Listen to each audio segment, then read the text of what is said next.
Hi, I'm Young-hee. Today I want to talk about the falsification of information commonly found in the adoption records of many Korean adoptees. While some information may have been incomplete or missing due to poor record-keeping practices that began in the 1950s, such happenings continued through the early 1980s. It was essential that cases had enough complete information to form a paper trail. This way, paper orphans, or children who weren't actually orphans, could be made eligible for overseas adoption. The faster children could be expedited, the sooner Korea could get them off their hands, out of their hearts and minds, and make a sizable profit. In order to facilitate the speed at which adoptions of Korean children were handled, false information was created so that, one, the child could be moved about and out of the country as soon as possible. This greatly decreased the likelihood of being located by his or her original family. Two, any missing or questionable information in the file could be taken care of promptly and things could move forward.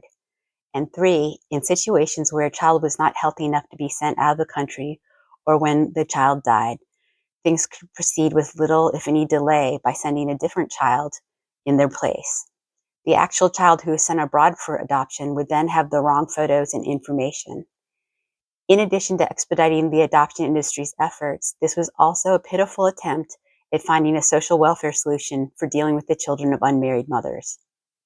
In Korea, family name, reputation, and lineage are highly valued and protected at all costs. This traces back to the days of Confucianism, when society was built on a traditional family structure based on patriarchal dominance. This meant that males, especially firstborn sons and elders, held the most influence, while women were treated as second-class citizens.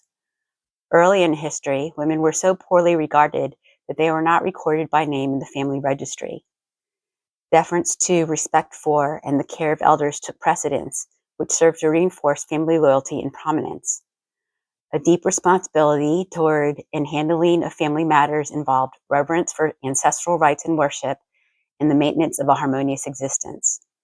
Females were expected to handle all the traditional housewife and childcare duties and rarely had careers or independence. Any impropriety, particularly on the part of a female, brought shame to the entire family. Such was the case then and still today, when a woman who had a child outside of wedlock became ostracized by her family and society. These mothers were destined for a difficult life with few opportunities for financial stability or redemption. However, with the child out of the way, some mothers could move forward and marry respectably while keeping that child a secret. The problem of what to do with the many children of single mothers reflected poorly on society and was covered up to protect the family's reputation even when handled unethically. For example, a family member, a child's father, a neighbor, or a stranger could interfere and kidnap the child, abandon him or her in a public place, or take the child to an orphanage in exchange for money. Lost children were also acquired in this manner. Often this would occur without the mother's knowledge or consent and without any concern for the child's well-being or future. I was found on October 26, 1973 in Yeongdeung-po-gu by the police and taken to an orphanage where I was given a new name and an estimated date of birth. In my case, I feel confident that I wandered away from home and got lost because I am believed to have been found wearing socks and no shoes. To this day, I still get very anxious about getting to or around in an unfamiliar place for fear of getting lost.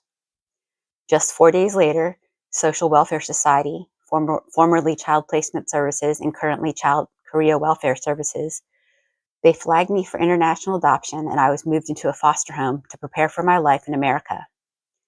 I must search for my mother in case she's been missing me and wondering about me for all these years. I owe it to both of us to bring closure and healing and, if possible, reunion before life ends for either of us.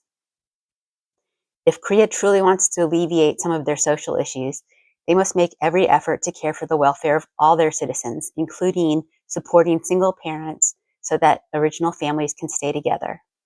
You don't sell or sacrifice your country's children because of old-fashioned thinking and an outdated value system. Please think about what was discussed today. Thank you for listening. Take care.